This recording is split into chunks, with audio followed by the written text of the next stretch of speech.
नमस्कार दोस्तों, मेरा नाम है प्रदीप चौहान। बात समझनी है तो पूरी सुननी होगी। दोस्तों, जैसा कि आपको मालूम है कि देश में उपराष्ट्रपति चुनने के लिए चुनाव हो रहे हैं। 9 सितंबर को चुनाव होने हैं। 9 सितंबर को देश को नए उपराष्ट्रपति मिल जाएंगे, क्योंकि पुराने उपराष्ट्रपति धनखड़ साहब ने अचानक इस्तीफा दे दिया। अब उस इस्तीफे के पीछे की कहानी कई बार आप सुन चुके होंगे, उसे दोहराने की जरूरत नहीं है। लेकिन इस बार के उपराष्ट्रपति चुनाव में यह भी मालूम है आपको, बड़ी इंटरेस्टिंग बात यह है कि चाहे वो एनडीए हो चाहे विपक्ष हो, दोनों ने उम्मीदवार वो उतारे हैं जो दक्षिण भारत से हैं। एनडीए या कहें बीजेपी ने चालाकी की कि तमिलनाडु से आने वाले अपने पुराने कार्यकर्ता और आरएसएस के तगड़े कार्यकर्ता को मैदान में उतार दिया, जो अब तक महाराष्ट्र के गवर्नर थे सीपी राधाकृष्णन। ये दुविधा में डालने के लिए कि तमिलनाडु से डालेंगे तो तमिलनाडु में अपनी जड़ें भी मजबूत होगी, साथ ही डीएमके के स्टालिन दुविधा में फंस जाएंगे कि अपने तमिलनाडु के आदमी का विरोध कैसे करें। तो शेर पर सवा शेर मारते हुए विपक्ष ने और बड़ी चाल चली। विपक्ष ने पूर्व न्यायाधीश सुदर्शन रेड्डी को मैदान में उतार दिया, जो आंध्र प्रदेश से आते हैं। अब अगर इधर डीएमके को कंफ्यूज करने की दुविधा में डालने की कोशिश थी, तो इधर टीडीपी, वाईएसआरसीपी, इन जैसी पार्टियों को और जनसेना, इनको दुविधा में डाल दिया इंडिया गठबंधन ने या विपक्ष ने।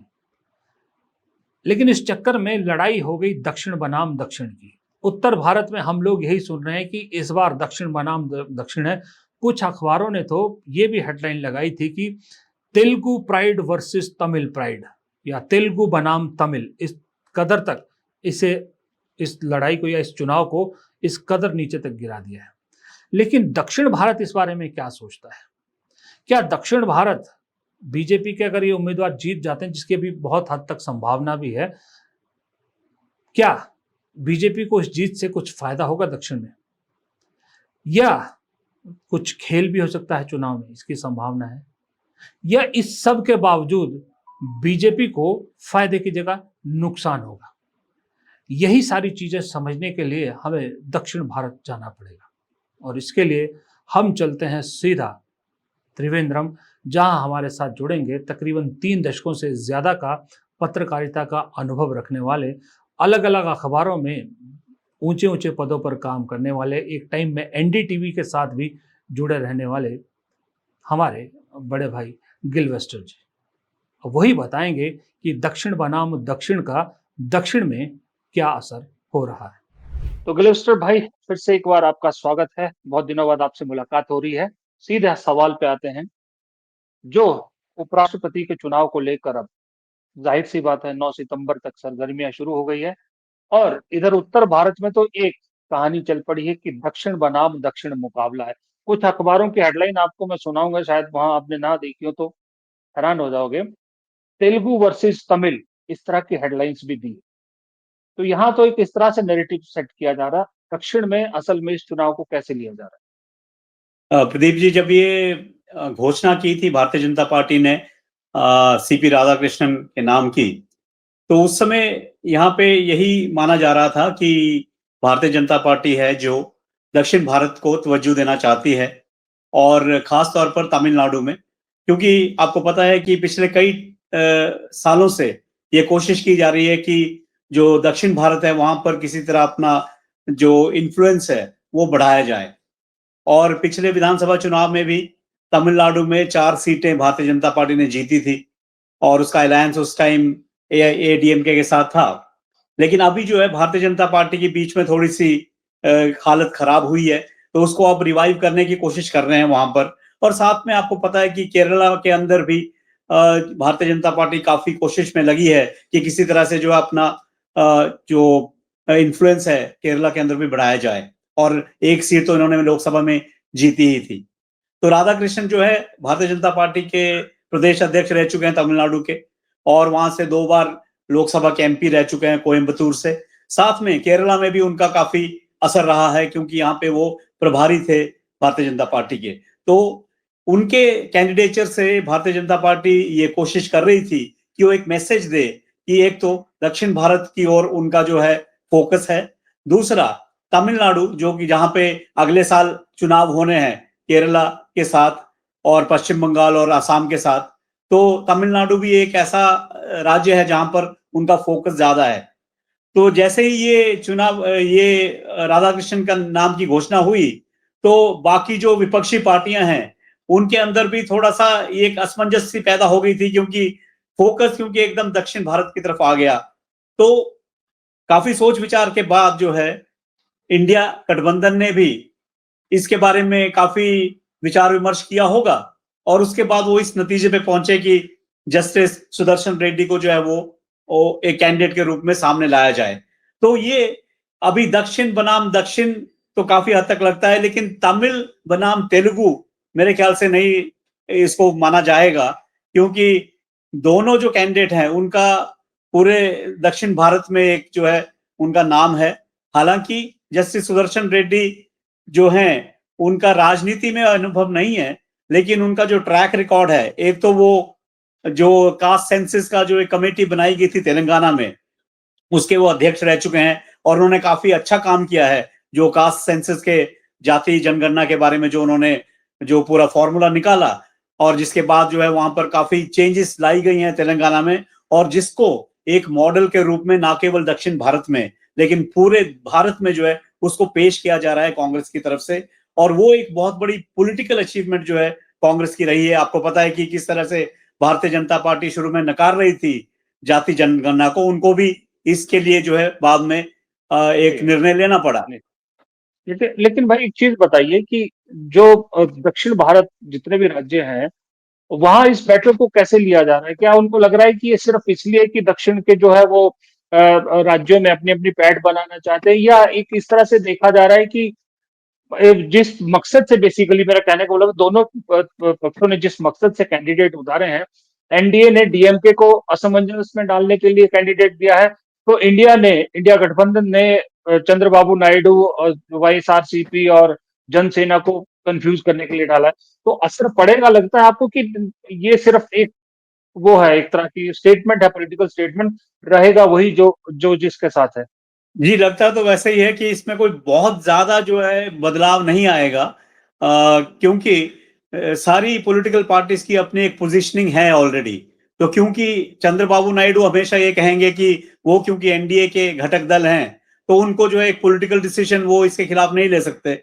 हालांकि काफी प्रेशर बनेगा उनके ऊपर कि सुदर्शन रेड्डी का समर्थन किया जाए, और इंडिया अलायंस भी ये कोशिश कर रही है कि इसको जो इस तरीके से प्रेजेंट किया जाए। खासतौर पर रेवंत रेड्डी का ये मानना है कि जिस तरीके से जब प्रतिभा पाटिल का चुनाव हुआ था उस टाइम महाराष्ट्र की सारी राजनीतिक पार्टियां एक हो गई थी, उसी तरह क्योंकि ये आंध्र प्रदेश से आते हैं और तेलंगाना और आंध्रा को जो है तेलुगु प्राइड या तेलुगु जो अस्मिता है उसके नाम पे जो है सुदर्शन रेड्डी को वोट दिया जाना चाहिए, ये कैंपेन छेड़ा हुआ है। लेकिन आपको पता है कि इस समय जो राजनीतिक समीकरण है उसके चलते ऐसा बहुत संभव नहीं होगा कि कुछ ज्यादा क्रॉस वोटिंग होगी, क्योंकि सारी पॉलिटिकल पार्टीज अपनी अपनी जो अभी की पोजीशन है उसके साथ ही रहेंगी। लेकिन ये बात जरूर है कि दोनों ने कोशिश की है कि एक पॉलिटिकल मैसेज दिया जाए।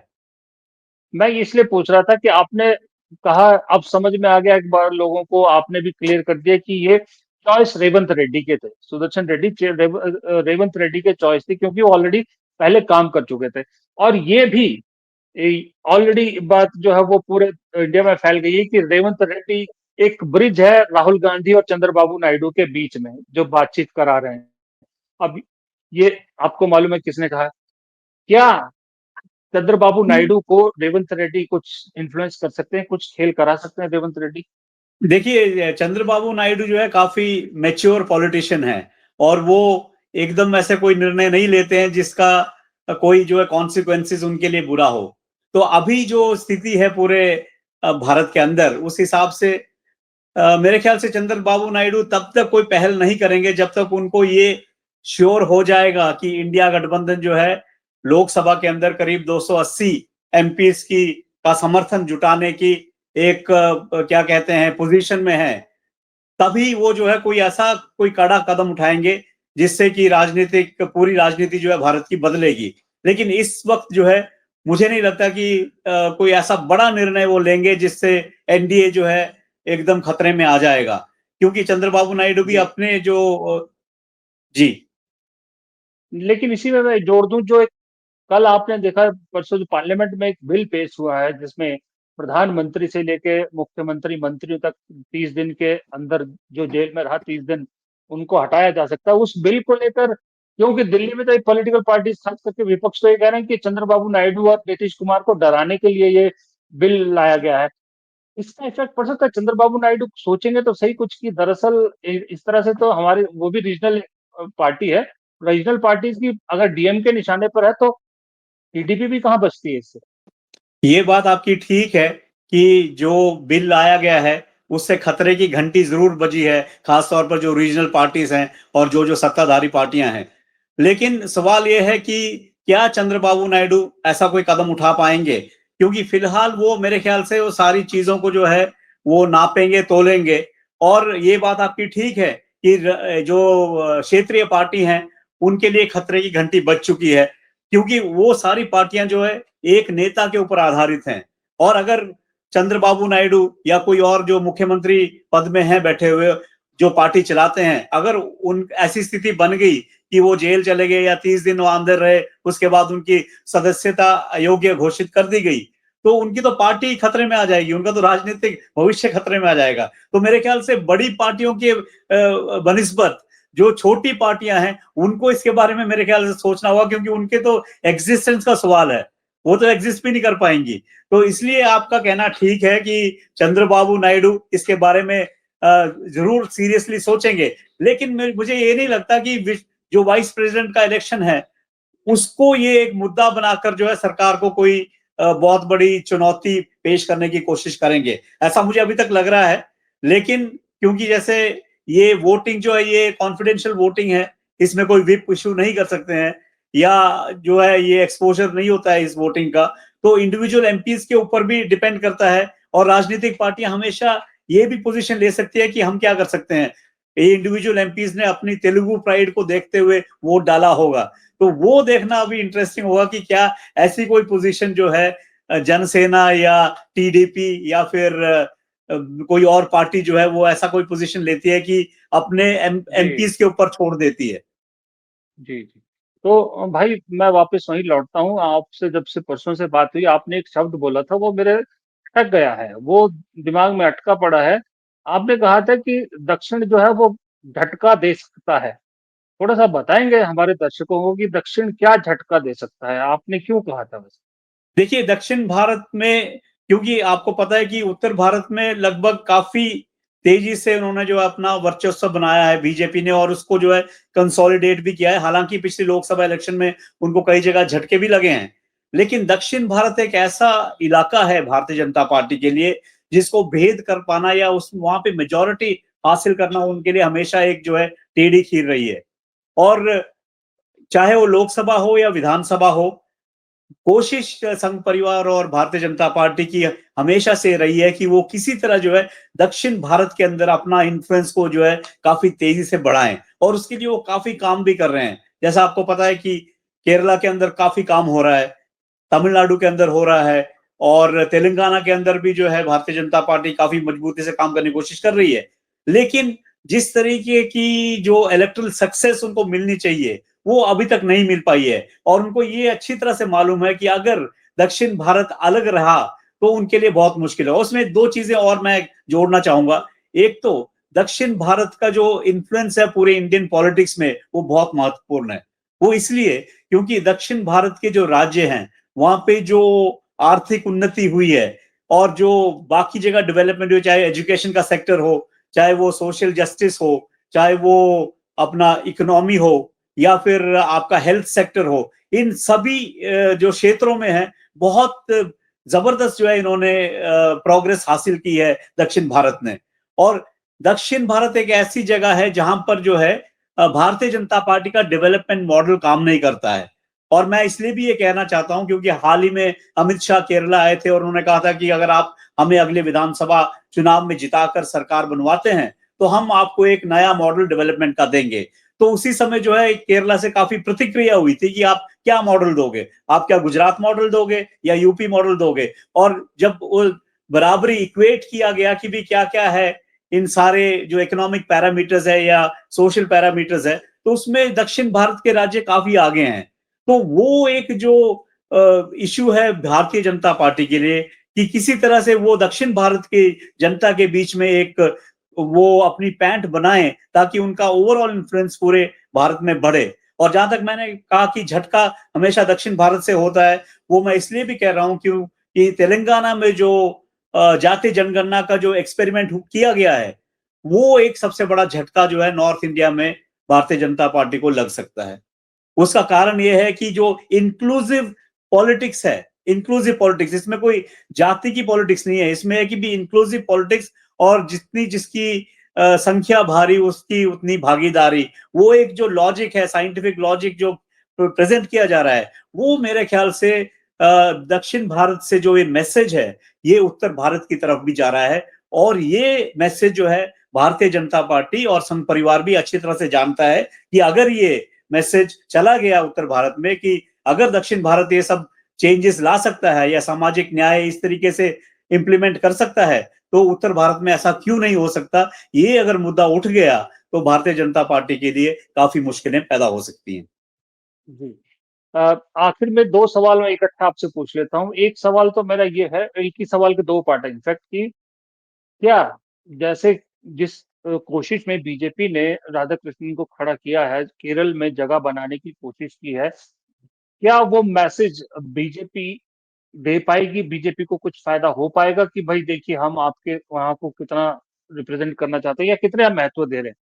इसका बी पार्ट ये है कि क्या कांग्रेस आंध्र प्रदेश में ये मैसेज दे पाएगी कि देखिए चंद्रबाबू नायडू तो स्पीकर की कुर्सी भी तक नहीं ला पाए, हम तो वाइस प्रेसिडेंट बनाना चाह रहे थे, अपने तेलुगु प्राइड को वाइस प्रेसिडेंट की कुर्सी तक पहुंचाना चाह रहे थे, लेकिन चंद्रबाबू नायडू जो है अपने लालच में वो तेलुगु प्राइड के खिलाफ गए। ये मैसेजिंग दोनों पार्टियां कर पाएंगी अपने अपने यहाँ पर? तो जो आपका पहला सवाल है कि क्या भारतीय जनता पार्टी केरला जैसे प्रदेश में या दक्षिण भारत के अलग राज्यों में कुछ इसका इन्फ्लुएंस बनवा पाएगी।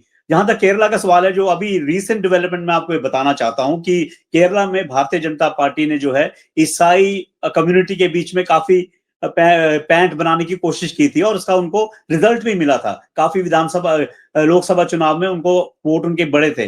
लेकिन अभी फिलहाल आपको याद होगा कि छत्तीसगढ़ और झारखंड और कई जगह जो है ईसाइयों के ऊपर हमले हुए हैं और एक दो नन्स को जो है शरेआम गाली गलौच उनके साथ हुई है, हाथापाई हुई है छत्तीसगढ़ में। तो उसका मैसेज जो है केरला में बहुत गलत गया है बीजेपी के लिए। और बीजेपी ने अभी तक जो काम किया था, जो ईसाई समुदाय के लोगों को अपने पास वो लाने में काफी कामयाब हो गए थे काफी जगह, वो जो है उसको बहुत बड़ा झटका लगा है। क्योंकि जो एक ट्रस्ट डेफिसिट है और ईसाई कम्युनिटी केरला के करीब 40 या 50 सीट में जो है उनका इन्फ्लुएंस है, केरला की 140 विधानसभा की सीटों में से, तो काफी बड़ी संख्या है वो। तो वो जो एक कोशिश कर रही थी बीजेपी केरला में, उसको वो बहुत बड़ा झटका लगा है और एक कॉन्फिडेंस जो है खत्म हुआ है। तो वो अब कोशिश कर रही है कि वापस दोबारा उसको जो है कॉन्फिडेंस बढ़ाया जाए, उनके बीच में काम किया जाए, लेकिन वो एक बहुत बड़ा सेटबैक है। और जहां तक आपकी बात है कि आंध्रा में क्या कांग्रेस जो है इसको एक तेलुगु प्राइड या तेलुगु इशू के रूप में उसका कोई पॉलिटिकल फायदा होगा, लेकिन फिलहाल जो कांग्रेस की वहां पे पोजीशनिंग है, वो फायदा तभी होगा अगर टीडीपी या वाईएसआरसीपी को, जो बड़ी पार्टियां हैं वहां की आंध्र प्रदेश की, उनमें से कोई पार्टी जो है कांग्रेस की लाइन को अपनाती है तभी। और आपको पता है कि वाईएसआरसीपी ने तो पहले ही कह दिया कि वो एनडीए का समर्थन करेगी, तो वो तो अलग हो गई है। अब रही बात तेलुगु देशम की, तेलुगु देशम जो है अभी वाईएसआरसीपी और कांग्रेस के साथ जो है ओपोनेंट की तरह है इस वक्त, लेकिन क्या कोई गठबंधन इन दोनों के बीच में हो सकता है, टीडीपी या कांग्रेस के बीच में, वो एक बहुत बड़ी बात होगी अगर ऐसा कुछ होता है तो। और अगर वो एक चीज अगर आ जाए सामने, तब शायद कोई पॉलिटिकल फायदा जो है कांग्रेस को आंध्र प्रदेश में होगा। अदरवाइज तो अभी फिलहाल तेलुगु देशम का ही अपर हैंड है आंध्र में, आप जानते हैं, और कांग्रेस को एकदम जो है कोई इसका फायदा मिलना लगता नहीं है। जी, जी। बहुत-बहुत शुक्रिया गिलवेस्टर भाई, आपने वक़्त निकाला, पूरी तफ़सील से ये चीज़ें बताई। फिर दोबारा एक बार आपके पास आएंगे, जब भी दक्षिण भारत की बात होगी तो आप ही के पास आएंगे। बहुत बहुत शुक्रिया, बहुत बहुत धन्यवाद। धन्यवाद।